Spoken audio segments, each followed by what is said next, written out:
Some of the research that I've been doing is around how can we predict who gets involved in the different Manosphere groups online. Does mental health contribute to it? Does time online do it? But what I've also tried doing is taking a step back and say, well, what are those early risk factors that make someone more susceptible for ideology to come in and take its hold? What I found in my research is that Welcome to Care Vision's Professional Talk, the discussion show that brings you vital insights from leading voices in social care, education, health, and youth development. I'm Humphrey Hawksley, and I speak to trailblazers, researchers, and practitioners. And for all of those interested in how we care within our society, come join us. Whether you're a practitioner, educator, family member, or curious learner, join us to think, reflect, and grow new ideas. Hello and welcome. I'm Humphrey Hawksley. This is Care Vision's Professional Talk podcast, where we explore topics swirling around the world of care and helping the most vulnerable in our society, particularly children and young adults. Today we venture into the manosphere, gender roles, male identity, the struggle so many young men have with their own masculinity. My guest is from the School of Psychology at Swansea University, is widely published expert on these challenges and passionate about male mental health. Welcome, Dr. Andrew G. Thomas, to Care Vision Professional Talk. lovely to be here. Thank you, Humphrey. It's wonderful to be here. And after you and I have talked for a bit, Andrew, I'm going to bring in Danny Henderson, who has a lead development role in Care Visions, to see if what you're telling me rings true to him on the front line. But to begin with, ground our topic. What is the manosphere? Oh, so the Manosphere is actually a collection of different groups online. What they share in common is this understanding, which I put in inverted commas, is an understanding that the nature of society has changed. We've become, with the rise of feminism. And from the Manosphere group's perspective, they believe that that's gone too far. And now society has become overly focused on women and the rights of women to the detriment of men and to the detriment of the traditional family unit. So men in the manosphere will say things like, now we are obsessed with having sort of 50-50 gender representation, with the gender pay gap, with making things as nice in society for women as possible, safe and secure and supportive, at the same time that society turns a blind eye to higher male suicide rates, the fact that men are more likely to be conscripted to go to war. They would say that the expectations around men have maintained and just as strong, but they've changed for women. And that's their central grievance, their central point. But then the different groups differ in how they extend and build upon that initial starting point, and they can end up looking very different. I was just outside the bus station near my house. There's a huge poster at the moment asking me to adopt a middle-aged man who I think is the most vulnerable demographic for suicide. Absolutely. So this is, you explained what the manosphere is or what they think there is. How much of that is, in your view, correct, and how much of it is not? Yeah, so this is the difficult thing. It's hard to outright reject the fact that there are not disparities in how the sexes are treated in 2025. You can't argue with the evidence around things like suicide rates. Where I think the manosphere then get it very wrong is things get turned into what we call a zero-sum game. So only one person can be suffering at any given time, according to people who are playing a zero-sum game. So instead of drawing a circle around everyone and highlighting our common humanity and saying that there are challenges and awful things that disproportionately affect women, and there are things that disproportionately affect men, and we should try to help on both sides, what the manosphere does is it sort of downplays or rejects any suffering that women have and say, we should take central focus. And actually, their response to what they see as the problem, the rise of feminism, is to really turn against that as an idea. And that leads to the generation of a lot of misogynistic views, which you see floating around online. Because, I mean, I want to get onto the boys and children detail in a minute, but I also, having seen this poster that I just told you about, there was a piece in one of the newspapers today written by a woman who said that according to latest statistic, 40% of youngish men, say sort of, 20 to 45 or something, don't want to date because women expect too much, or society expect too much of them, and that they'll feel let down. Does that resonate with you? So it does. It resonates with actually something that you see on both sides, which is that if people feel that there's a rigid role that they have to take on in a relationship and they have to do too much of that role, it's too much of an ask, it puts people off relationships. So on the women's side, we tend to find that they have multiple roles in relationship: mother, partner, full-time worker, sometimes carer for older the parents.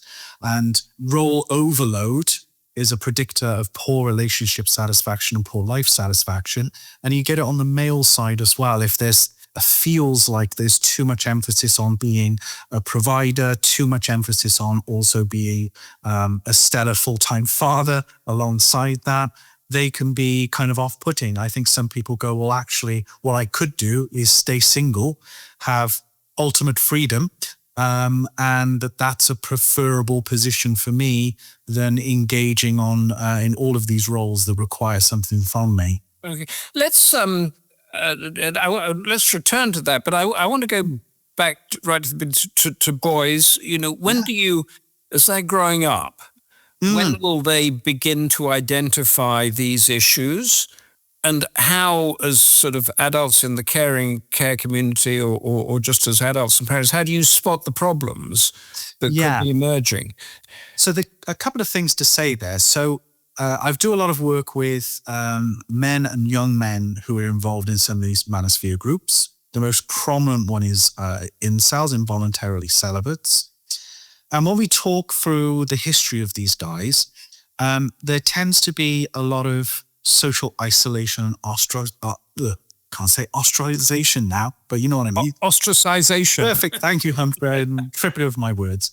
That starts from a very young age. So some of these guys, even though now when they're, say, in their early 20s, everything seems to have become about pointing the finger at women, when you ask them to recount their early life experiences, it looks something like, I remember when I was 9 years old and I went to get on the bus and there was a free seat next to everyone, but no one let me sit next to them. I had to stand on my own. So before it becomes gendered and focused on sort of women and relationships, it often to begin with is a broader social isolation theme. What then tends to happen is as these kids get older and they enter puberty, you get almost this framework of men versus women that go on top of that. And the battleground of that is often around sex and relationships. And when I've been talking to high school headmasters in Cardiff, just down the road from here, they're saying that they're starting to see this way of thinking in kids as young as year 7. But then it seems to come to a head to the point where, young boys are saying sexist things to their female teachers around about year 10 or 11. So it kind of plops on the radar with the onset of puberty around that time when heterosexual young boys become more interested in girls and vice versa. How does what you've described there differ in 2025 than, say, it did in, 1925? We haven't evolved as creatures that much, but society's changed, hasn't it? Yeah, I mean, it's interesting you should say that, because I think 1925, if you wanted to have a child have sex education, you'd probably want them to have it now rather than when they're in 1925 and everything's hidden away. But I think that, there is truth to the fact that we have seen big societal changes because of feminism, and we've become, as a society, much more empathetic to the risks and the threats to women. There's much more that we can do there in order to reduce those further. Bad things still happen, but we have made leaps and bounds. But what that's done is it's added fuel to the fire for sexual conflict in this particular domain. So if you have men who are feeling hard done by, if you're having men who are feeling excluded from society, it's given them an outlet to say, well, actually, that's what's causing my problem, rather than maybe something to do with themselves. So the example you gave of the boy on the bus that wasn't allowed to sit down, which is sort of bullying in a way, or classroom bullying. Let's put it that way. When do you spot that the child will not get over that it might impact them for life, and how do you get them out of that situation that they've been victimized at this young age, and it's changed their life? Yeah. That's a really, really important point. So some of the research that I've been doing is around how can we predict who gets involved in the different manosphere groups online? Does mental health contribute to it? Does spending time online do it? But what I've also tried doing is taking a step back and say, well, what are those early risk factors that make someone more susceptible for ideology to come in and take its hold? What I found in my research is that young men who experience bullying have very low self-esteem and are slightly higher on autistic traits as well, so maybe struggle with social skills. Mm-hmm. That is fertile soil for manosphere ideology. It's also, incidentally, fertile soil for any ideology. I've been to talks that are led by people who used to be heavily involved with right-wing, extreme right-wing groups, so neo-Nazis and stuff like that.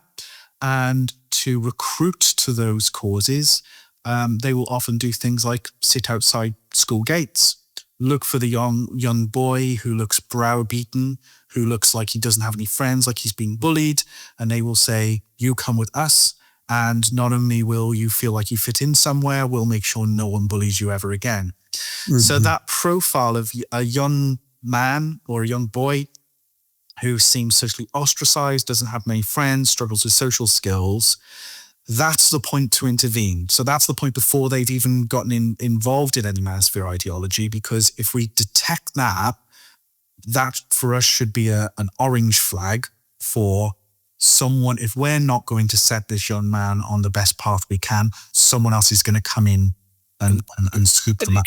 Could you just go through the age groups of that? You've got a child, then you've got puberty, then you have adolescence, and then you have... just go through, and at what stages are they vulnerable or susceptible? Yeah, so if you look at the typical sort of grooming age, it is around that high school time. Coincidentally, again, around that onset of puberty, which again tends to be when people, if a young person is going to experience their first low bout of mood or mental health, it tends to be around that time as well, with a flood of hormones. So that's one key pivotal point. The other point that I'm seeing a lot more of is actually around the age of, say, 25, 26. Because what's happening is a lot of these young people are leaving high school. And then in their 20s, the poor sentiment aimed at women, or the poor sentiment aimed at society, grows and grows and grows and festers, and then reaches almost like a peak point. So group membership for some of these manosphere groups, Incels being the one that comes to mind first, more readily, the average age is 26. Okay. So it kind of grows over time. And I think part of that, of course, is because when you're in school, you are surrounded by people who can keep an eye on you, providing you are going to school. So you've got adults there. You've also got opportunities to socialize. You've got examples of people who might fit a stereotype and those who buck a stereotype trend. Once you're out of school and you're on your own devices, if you lead a very solitary life, It's easy for ideology to get in and fester, and for you to be fed stereotypes about women that you have no counter examples of. And so that sort of grows and solidifies. And getting back to my 1925, 2025 thing again, how much is the digital world responsible for that? Because if you lock yourself in the room in isolation, which a lot of teenagers do, in 1925, there wasn't much they could do except maybe look through a magazine. But well, I mean, there's lots to say there, Humphrey. So if this was 1925, they wouldn't be locked in a room. They would be out working, an apprenticeship or something like that. So they wouldn't have the opportunity to socially isolate in the same way as we are now. We've got this contradiction where we're actually personally more isolated, even though we're more connected at the same time. So there's that element of being able to lock oneself away. But also, you're right, the online content, it feels like, you've got access to everything at your fingertips, but what you get are these tricky echo chambers. So TikTok, Instagram Reels, for example, is a really good example of that. They have what people refer to as the algorithm, which no one really knows how it works apart from the companies. But one thing we know for certain is if it shows you a video and you watch it all the way through and you watch it several times, it shows you more of that video. And so what it ends up being is a bit of a mirror to how you feel, but then it can also nudge you further in that direction. So if I go and look at my wife's Instagram reel, it's babies and puppies and Disney. If I do my Instagram reel, because of what I study, it's Andrew Tate saying this and dating, misogynistic dating commentary. And that's just because obviously I study it, so I'm interested in it from that perspective. But also, that's what someone's reels would look like if they were interested in it, but just spoke to them. And if they're if they're vulnerable, they're suffering from low self-esteem, I think, as you mentioned before, then they're even more vulnerable to that. Oh, 100%. So people are attracted towards the content that is in line with their mood. So similarly, forgetting about the Manosphere for a second, if I see a depressed client, so somebody who's just come to therapy for depression, and you get out their TikTok, it will be sad, depressive content that they are seeing and digesting because the algorithms picked up on their disposition. What we also know is that some of these Manosphere groups have like forums that they use to communicate with each other. And we know that the use of the forums amplifies whatever that person's feeling. So if they arrive at the forum sad, the forums will make them sadder. If they arrive at the forums angry, it will make them angrier. Good grief. And this is, of course, the political debate of how much to control it and censor it, but we're not going to get into that. But thank you. Just tell me before, I want to move on to the actual care industry in a second, but what is an incel? So an incel is one particular type of Manosphere group, and it's the one that we know the most about. And what incels do is they take that feminism perspective and they build upon it by focusing on relationships and sex. And the incel rhetoric is something like this: because society is now very sympathetic towards women, because now there are really good, strong social support systems, because feminism has taught all women that they are all 10 out of 10, we're now in a place where women, instead of looking for partners which are of a similar disposition to them, so an average-looking woman looking for an average-looking guy, they instead all shoot for the moon and try to get into a relationship with someone who is in the top 20% with super attractive people. Because if they fail to do that, there's no social consequence for them anymore. So there's no pressure to compromise on what you want in a mate. And incels will say because of that, all women are chasing a very small subset of men, which means if you're in the bottom 80% of men, then you're excluded from relationships and sex. And so incels, that stands for involuntarily celibate. So they're a group of men who say, I'm not in a relationship, I'm not having sex, I want to be, but I can't. And the reason I can't is because of what feminism has done to women. Now, very specifically to incels as well, they take on a real dark cloud view of that. So they're like, I'm in the bottom 80%.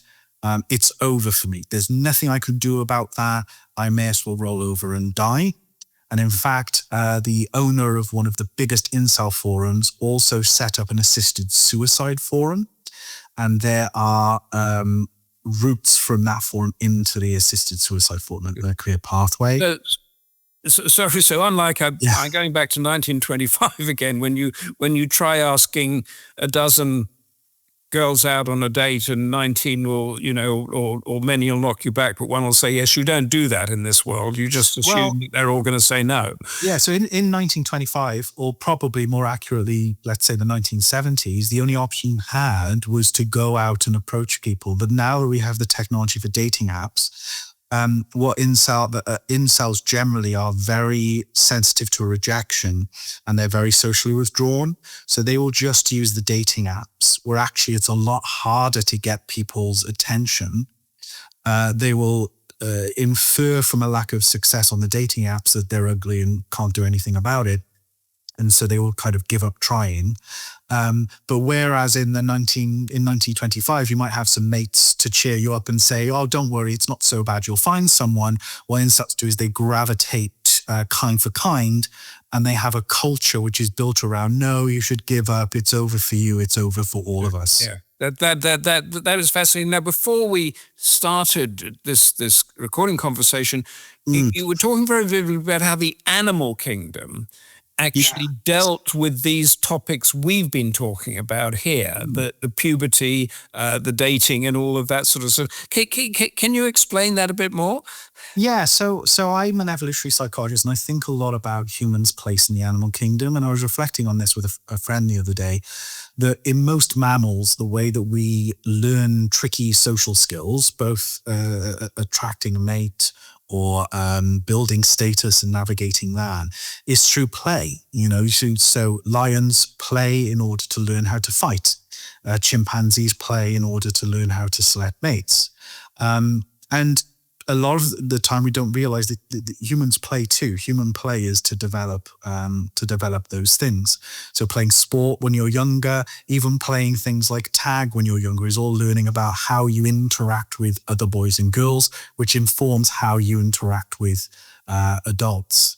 And I think part of the issue with the onset of technology, the fact that we're now less connected than we ever have been before, is we really lose the opportunity to get out and practice and learn how to do things. So one of the things that we've seen a massive drop in young-ish people, so, first-year university students where a lot of psychology work is done, is they will say, I have next to no flirting skills. And flirting is a very difficult gray area social thing. What can I say? What can't I say? And it's a mixture of not meeting people in person and just doing things online versus being terrified of getting something wrong and hurting someone's feelings, which means that we don't get to learn through experience with that sort of stuff. That leaves us also feeling very low in romantic competency. And so the animal kingdom presumably hasn't gone through all these social changes that we humans have gone through. No. How does it, and then let's go back to the vulnerable children, those that are in care or at risk of going into care, in foster residential homes, the trauma or the conditions that they have, how does all what you've been saying impact on that particular group? So if you experience trauma when you're young, you basically learn that the world is a dangerous place, essentially. That is boiling it down to the impression that's kind of left on your psychology. And it's actually a human superpower. And when I talk to clients with trauma, they start off going, hang on, but then quickly it clicks into place. The trauma response is about protecting you from that harm going forward in the future, which is why people who have had traumatic events, if you look at PTSD symptoms, it's about being very much on edge. Even if now you're in a safe place, your brain is almost treating you as if you're continuously in a dangerous place. If you are in a very dangerous environment for your entire life, doing things like withdrawing and being very uncertain about whether you can trust other people. These are all functional things that might keep you alive. But how trauma tends to work in the 21st century is that something really bad happens to you at one point in your life, but that isn't representative of what the rest of your life will necessarily be like. Mm-hmm. And so you can end up with young boys and girls, young men, young women, who essentially their trauma response keeps them prepared and on edge, ready for the next awful thing to happen, but it never comes. And the trade-off is that interpersonal relationships can die off and the learning of those social skills can die off. So a lot of the incels, for example, come from broken homes, have really disruptive family environments. And because of that, they have what we call an avoidant attachment style. I'm going to keep other people at arm's length because they might hurt me. Because of that, they can often build their entire life to suit that attachment style. I'll socialize online. I won't meet people in person. I'll keep my friendship groups really tight. And that can actually cut off a lot of the experiences we need in order to build and develop those social skills. So this is about sort of extreme low trust. And not wanting to take risk in case, and then there's the shame of getting things wrong that we talked about earlier, or the low self-esteem.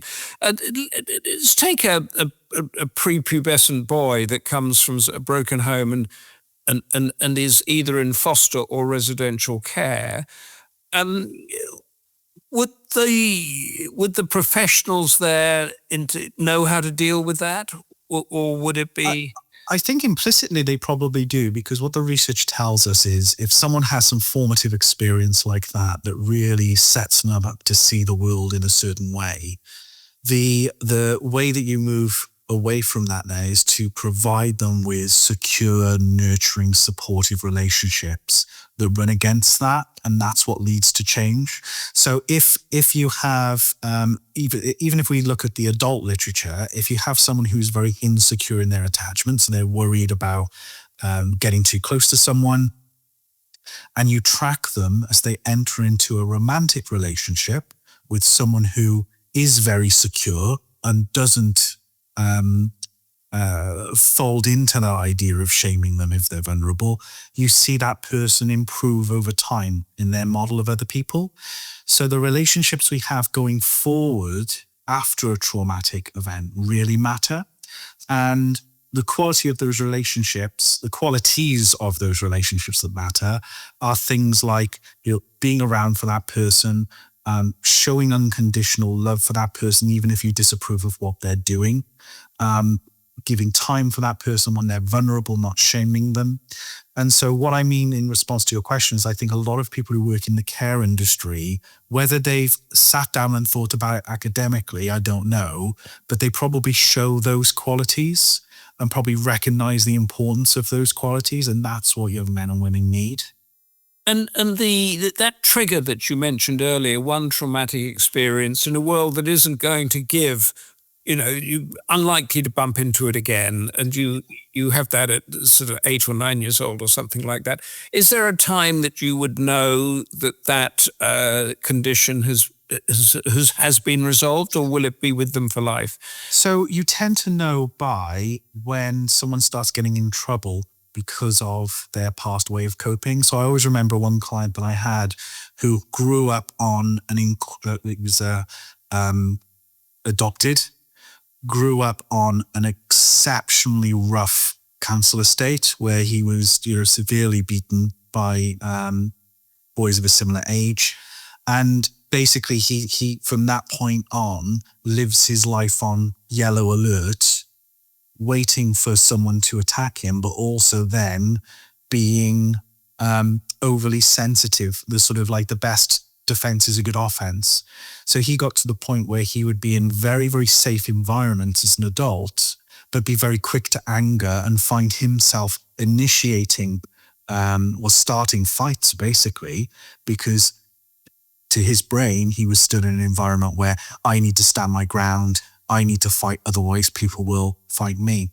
And so you can imagine then it looks as if, he's initiating things and he's the problem, even if it's just being defensive. And that's when you kind of know, it's so unfunctional in the current situation that it's causing me problems. I need to try and do something about this.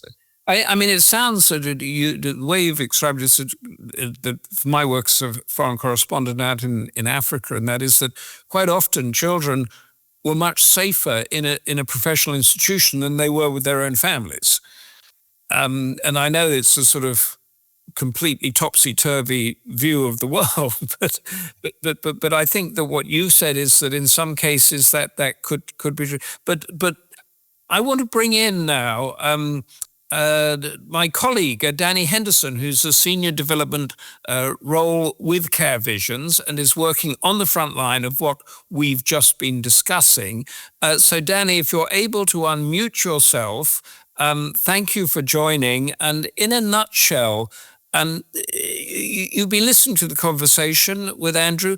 What in particular resonates with what Andrew's told us? Everything really, for me, it's so kind of complex and sort of comprehensive. It's the issue of a time to some extent in relation to sort of male identity formation. So I'm struck by this idea, this idea incels. And I've read about this, and I've never really had it explained quite as clearly as you explained it, Andrew. But and it has different dimensions, but this sort of idea that that there's this sense of a loss of identity that people never had, and that strikes me as kind of paradoxical in relation to sort of the age and stage through which the incel kind of process of incel enculturation takes place, from puberty through to 20, to 26 or beyond. And I'm fascinated by the kind of,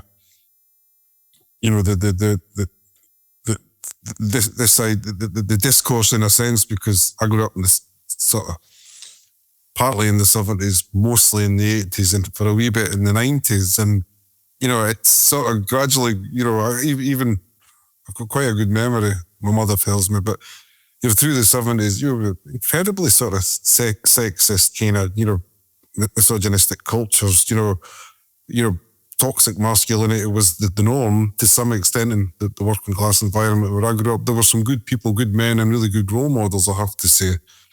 Danny, just tell me this thing about the children that you have. Does your professional team know the world that Andrew's been talking about and able to detect problems? To some extent, yes. I mean, and I think the key issue here is that this is, it's what you don't know because you can't know, because young people are in bedrooms or they're on mobile devices in isolation, and trauma and trauma adversity sort of profound loss can lead young people to those kind of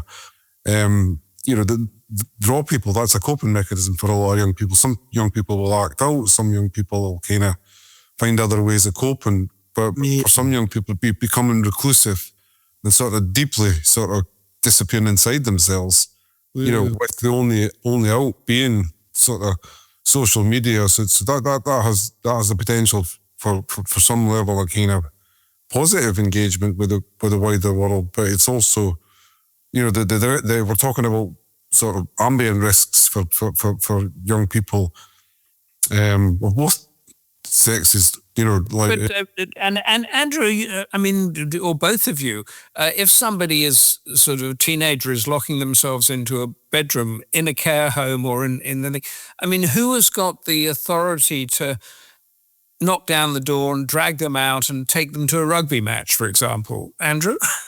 Yeah, I mean, I don't know, truth be told. But what I do know is this. It's going to be easier to do that if they see value in those relationships. Ideally, you don't want to be dragging someone to a rugby match. You want, here is an adult in this person's life that they value spending time with, so they want to go to the rugby match. One thing that I do know from researching some of these spaces online is one of the things that drives these young people to these sorts of forums But bear in mind, some of them spend 5, 6, 7 hours a day with their peers talking about these issues, is they feel like they can say things in that space that they can't say to the adults in their life, because they won't understand, because they'll feel shame.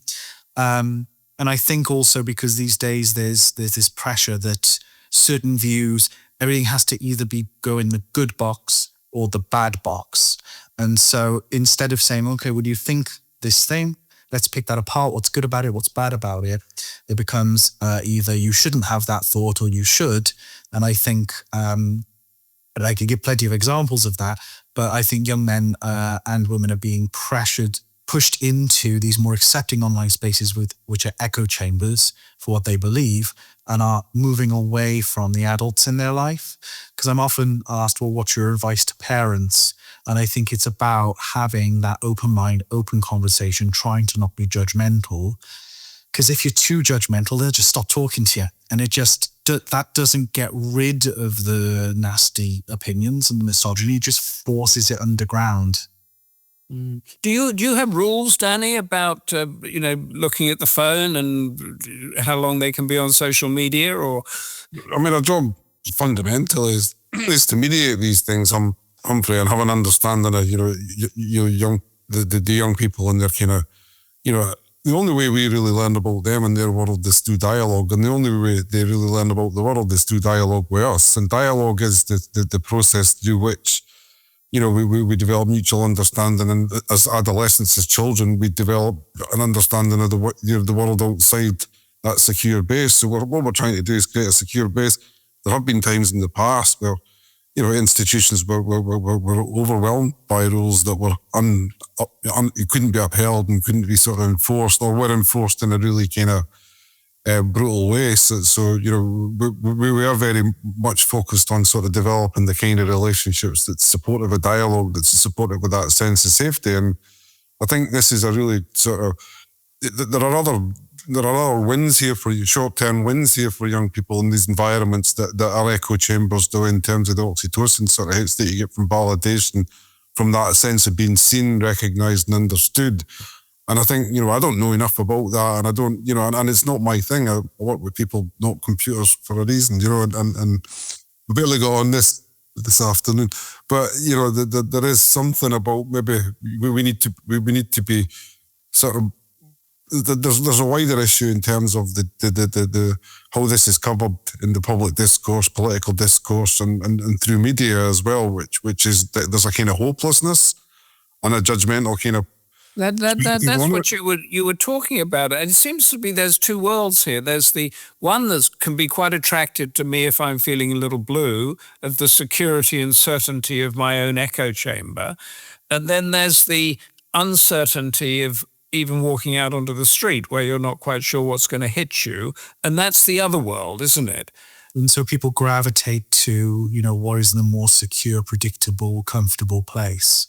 And the difficulty is as well that whether we like it or not, a lot of the ways that young people build social status these days is through what they do online. So the manosphere is one dark corner. But the problem is if you just take someone's phone away, yes, okay, you protect them from that deep dark corner, but you also exclude them from doing what their peers are doing to try and, gain a bit of popularity, gain a bit of credibility among their peer group. So that can be, it sounds like a nice, simple solution, but you could actually be doing people a bit of a disservice. Is the phone and social media the key problem to what, I mean, I know the manosphere is all online, but the key problem to the issues men or young people are facing at the moment and growing up into is it? It's a lot, but is it everything? There's the list of pressures that are on young people are enormous. But if you want to boil, the one thing that you can do to protect a young man from everything from drug and alcohol use to the manosphere to, a breakup in a relationship to being rejected from friends and stuff like that, the one thing you can do is help bolster their self-esteem. That is the protective factor. It's easy to say no to drugs and alcohol when you're not worried about the consequences for yourself if you say no. And similarly, if you're not having very good luck with women, but you are well loved by your friends and family and recognize that and feel positive about yourself, that acts as a bit of a barrier and keeps that hopelessness away. So self-esteem builds Do you resilience. create that environment, Danny? We try, Humphrey, but, you know, we're kind of, you know, we have to some extent, relatively speaking, a very short period of time to make a difference in young people's lives quite often, you know, and we're kind of, you know, trying to do a lot of things at once, you know. You're talking about a few years or a few months, or? It really does depend. It can be a couple of weeks, it can be 5 years, it can be longer, you know, it's everything in between. So, you know, and in foster care, I would suggest that's longer, and in adoptive care, that's longer. So they're constantly switching from those relationships that you mentioned, Andrew.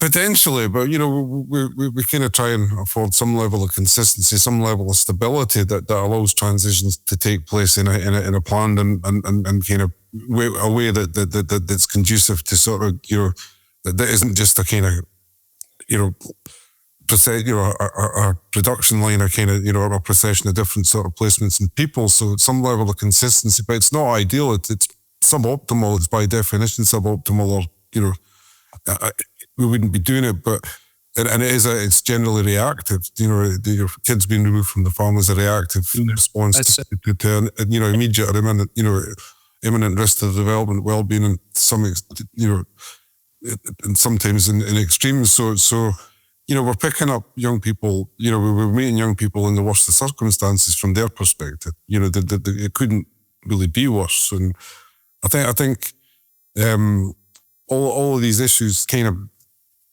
are quite pervasive to development in a general sense. I think, you know, the importance of kind of allowing young people to have developmental experiences, and particularly their own male identity. I'm just kind of coming back to the original point, you know, that there was making in relation to sort of things aren't worse in some respects, you know, but they can be worse for some people. And I think that some of this stuff makes it worse for some of the young people that are kind of have the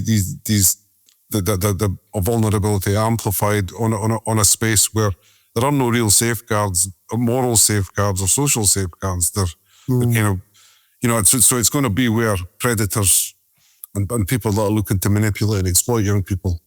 And Andrew, give us the I don't want a sort of quick fix thing, but give us the environment that build the self-esteem. I mean, would it be on a soccer pitch, a rugby pitch? Would it be at a pub quiz night? Would it be, I mean, where would the relationships that you were describing be formed outside of the social media locked in a room? It can be, it could be any of those things. I think the best, like if the government gave me £1 trillion and said fix everything, you would try to have a stable base from a real close relationship with an adult who cares about you a lot. That would kind of be the optimal. I mean, there will be some people who, even if you gave them the optimal circumstances, wouldn't develop that. But the same, but also, like you said, things that people can master that gives them value. So sports team, really, really good. Having place within a community or within a group, really, really good. Having a stable bond with an adult, really, really good. That being said, if you don't have the optimal, even steps towards the optimal can be great. I can still remember from when I was younger, a couple of male teachers that I had in high school, who really, seeing them once a week over 30 weeks is not a huge percentage of my life. Mm-hmm. And yet I had some interactions with them that really reset the way that I viewed some adults, and really reset the view or reframe the view of how I saw myself. So, you know, even temporary relationships can be helpful. I think it's a little bit more idiosyncratic. I think it's a little bit more unpredictable, but sometimes we have those sort of magic moments that change the way we view things. And I think those are much more likely to happen when we've got people in our life who are non-judgmental towards us, actually genuinely like us for who we are, and aren't afraid to show that. I think one of the things that strikes me, reflecting back on sort of typical adolescent development is that young men are probably less likely to admire their father than they are somebody with somebody other than their father. It'd be great if dad's a good role model, right? But it's quite often you're looking to find yourself in the world, not in the farm, not in the home. Whether that it's so having those kind of relationships you're talking about, Andrew, and actually maybe sort of focused around a common interest can be incredibly, sort of safe anchors in through the kind of storm of adolescent development. But we have to allow some level of risk taking as well, and experimentation, and that's where we need to have a good understanding of the kind of issues at play within children looked after away from home, because there is a risk-averse culture, because these young people need protected and have experienced some level of harm already. So it's a difficult space to find, I think. But yeah, and there's so much you've just said there that's all quite profound, because you have that mixture of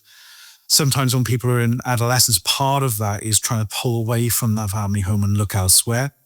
And we often talk about how there seems to be a bit of a dearth of strong, positive male role models in society, which means that when a toxic one comes along that promises the world with a misogynistic edge, young men seem to be gravitating towards that, because some of the roles of men of men outside of the family home who would be role models, things like scoutmasters, things like sports coaches, even when religion has started to sort of die down now, but heads of churches and stuff like that used to be that male presence other than the parent that possessed positive qualities and said, it's okay to be masculine and this is what good masculinity looks like.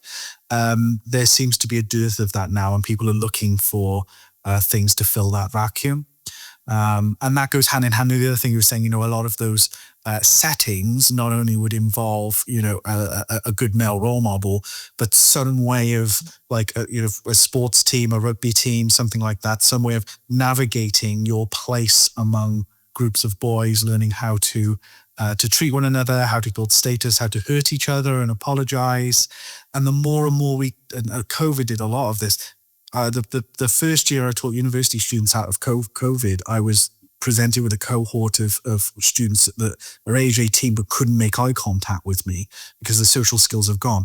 The more we withdraw from society, we lose the ability to gain access to all of those things. I think another aspect that's really, really important to development and has sort of, is compounded to some extent by being looked after away from home and the issues that we have with the online environment is the deprivation of peer relationships and the importance of peer relationships in our development, because there is a bit of rot and there is a bit of messiness. There's a bit of chaos, disorder that's needed in order to reorder. You need to know where you need to go to your limits to find out where they are.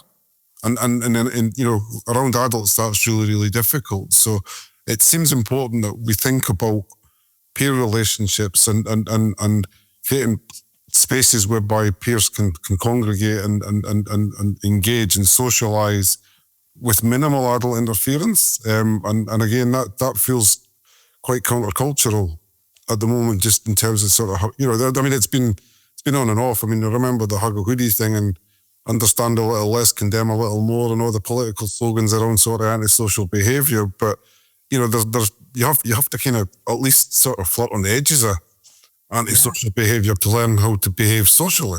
Yeah, I used to. There's a big park near where I live, and I walk the dogs around there. And there was some young boys, probably about 8 or 9, that managed to get a hold of some milk bottles and were just there, just smashing the milk bottles against them. And I started off going, really judgmental. And I was like, these are young boys who they've not been given any way to build something in the world. And so they're crying out for a way to have an impact or influence in the world in some way. And in lieu of being able to construct and build something, they're drawn to trying to destroy something instead. I had to word them, they stopped, but it just gave me pause for thought about what are we offering. But also, a lot of these guys who are in the Manosphere groups, some of them, believe it or not, are spending 5, 6, 7, 8 hours a day in them. And so if we want to say disengage from those, they've got to be given something to fill the void. You get a similar thing with drugs and alcohol. If you take alcohol or you get someone sober, if you don't fill that time they were spending drinking with something productive, they'll go back to drinking. And so it's not just about providing these sorts of things as prevention, but also providing them as you've got to give these kids a viable alternative. I mean, this is me sounding like a back in my day now, which is really weird. I never thought I caught myself saying this. I used to have a paper round. You're sending more emails, like 4 hours. That doesn't exist anymore. All of the things that used to go out and build a bit of status and money when you were younger, they're starting to like be chipped more and more away. And I delivered letters aged 15 as a holiday job. The post office was probably done for child slavery, I suspect. If I did, I just wanted to ask you one thing, Andrew. You said a while back, a young boy in school was making misogynistic remarks to the teacher. Yes. What happens when that happens? Can the teacher discipline, or does the teacher have to just absorb it? Because no, that would definitely come under discipline. It would be the same as general antisocial conduct. High schools have, at least the ones I've spoken to, have like a categorization system for the misconduct of kids. And so they're starting to record these incidents. But also more and more, these things are then going to prevent. It's a prevent issue. We're sort of referral for extremism. Although a lot of the time, about a third of those cases, they don't get escalated to anything higher. It tends to be more back into the community for support. But yeah, they don't just get ignored. Absolutely not. Yeah, but would they recognise that what you two have been talking about so vividly is that here's somebody that needs something to fill that space. Here's somebody that needs something to build. Here's somebody that needs positivity as opposed to negativity. Unfortunately, my experience is that there are some teachers who have that approach. Others, unfortunately, go down the pathway of this is toxic masculinity. Masculinity in general is bad. And there are interventions that aren't actually scientifically grounded that come in and try to address it that level, that the research is really shaky on, but people kind of push forward with due to, I guess, a bit of a feel-good agenda, or that it's coherent with their worldview. So I was on Radio 5 Live a couple of months ago about this, and there was another panelist from Northern Ireland, and that was what she did. She went in and do the interventions. And none of them were about meeting young men where they are and the concerns that they had. So incels, for example, quite clearly say that their frustration is linked to the fact that they feel excluded from sex and relationships. So to me, the intervention there in schools is about sex and relationships, and why is it that you feel excluded? What are you getting wrong about the world? What are you getting right? What are the things that you could do to change that, rather than slap on the wrist, you're a bad person with bad ideas, which seems to be where things are going. And then that pushes them into spaces where people say, no, you're a good person with good ideas. This is why I'm very concerned about Adolescence, the Netflix show, because I think what is going to happen is you're going to have a generation of teachers and parents who think that if they hear anything to do with the manosphere coming out of their kid's mouth, instead of that being open dialogue, it'll be open, curious dialogue. It'll be, oh, you're a knife killer waiting to happen. And there will be a bit of a moral panic there. And similarly, the kids thinking, if I tell my teacher about this thing, they'll think I'm a knife killer, so I won't say anything. I'll just go and talk online in the echo chambers. So, Danny, do you have in the children or young people? What do you do when this situation appears? I started with the misogynistic comments against the teacher, but what happens if it happens in one of the homes? I mean, I can't think of anything specific, and I suppose comments would be, in terms of the continuum of kind of challenges that we might experience in a role, working with the young people that we do, and that's not to kind of, make any judgments about them at all. They're children, and they're going through the development, and they've experienced all sorts of difficulties. It would probably barely register, if I'm honest, Humphrey. Misogynistic comments quite often are quite guttural and quite, they come from a very base place of self-protection, and sometimes just to offend, because that's, people do that. And got to think of staff protection, haven't you? So you've got... We have, but it would definitely be about dialogue. It would definitely be about that's not okay, and, that it's not okay, but I'm wondering where it came from, and, what happened, what are you feeling, what were you feeling at the time? But sometimes it doesn't relate to the moment that it took place, and more often than not, it doesn't. It's kind of carrying some sort of resentment from something that happened at school or something that happened when they were at workplace. So, that's kind of, how that manifests. It could be misogynistic, and that's giving it a particular label like that when you're having that dialogue specific to a situation in a young person probably isn't helpful.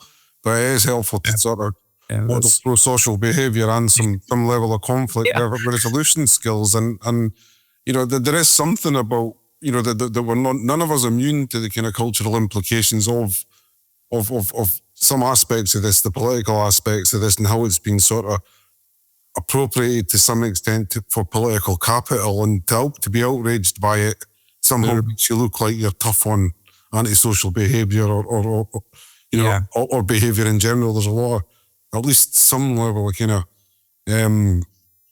polarisation within the school, the education movement in relation to how you maintain discipline in school. And this seems representative of moral degradation in society for some people. Therefore, you have to be tough on it and be tough on addressing it. And I think you lose the sense of proportionality and the opportunity to create the kind of dialogue that's necessary. That open mind that Andrew was talking about, to be able to discuss and not be judgmental.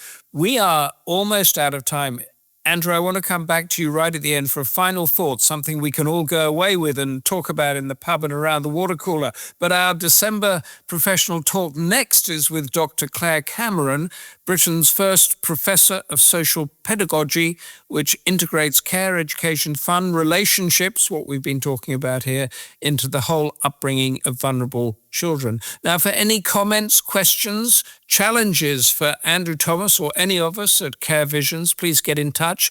Professional talk at carevisions.co.uk. Professional talk at carevisions.co.uk. Thank you, Andrew, for being such a great, really knowledgeable, inspiring guest. You took me on a journey I didn't expect, but I want that last one thought for you before we go away. I'll give you two brief ones. First, prohibition never works. If you tell people they can't think and say something, you just force it underground. So open dialogue is absolutely key. And the second thing is, the solution to this is not more polarization and more us versus them. We need the nuance, we need the dialogue. Thank you very much. Nuance, dialogue, no polarization, even at childhood. Thank you, Andrew, very much. Thank you, Danny, for I enjoyed the on-the-ground stuff against the academic stuff, but you both knew exactly what you were talking about. Totally brilliant. Come and talk to us again, Andrew. And for everyone out there next time, stay safe and goodbye. To hear more episodes, discover upcoming discussions, or access free tools and resources, scroll down to the episode description for all the links. And from me, Humphrey Hawksley, and all at Care Visions, stay safe and goodbye.